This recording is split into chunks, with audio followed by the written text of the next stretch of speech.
Is this week of history worth reliving? Let's find out.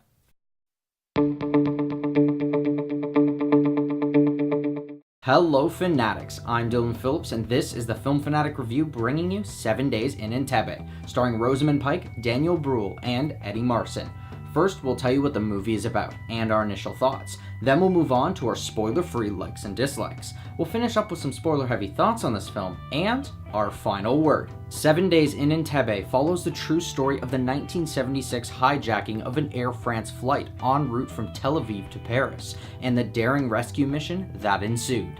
Overall, this was an okay film. It isn't groundbreaking by any means, but it's able to tell its story. For what I liked about this film, let's start off with the performances. Bruhl and Pike do an outstanding job as two of the hijackers in commanding their scenes and giving some much needed depth to these very underdeveloped characters. The cinematography and direction help build the immersiveness of the atmosphere that helps accent the intensity of the situation. And the premise is a good concept for a feature film, as this piece of history has a lot of topical themes and a layered story. However, while the direction builds the atmosphere, the film feels like a mix of a docudrama and a romanticized Hollywood history lesson. The story ends up lacking the depth needed for its very serious anti-Semitic themes, but that's just the first of many issues with this script.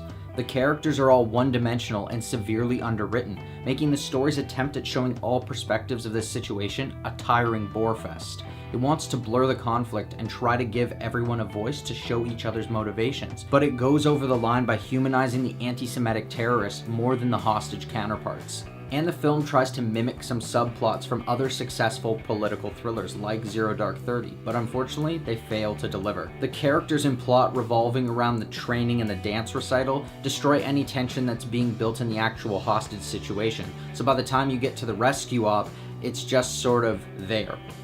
And that's where I'll end our spoiler-free thoughts on this film. If you want to hear our final word or rating of this film, pause now and click the link in the description, because now it's time for spoilers. No spoilers to talk about for this one, but the best scenes to me were any scene involving Bruhl and Pike and the rescue op.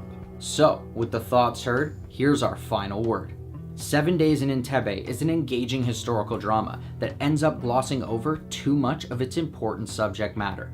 While the performances are good and the film has a tense atmosphere, the story is uneven and underwhelming as it avoids the topical themes it could focus on, making this week a slow history lesson. The film tries to add some heart to it, but those subplots end up hurting it in the end, so I'm gonna give 7 Days in Entebbe a 5.5.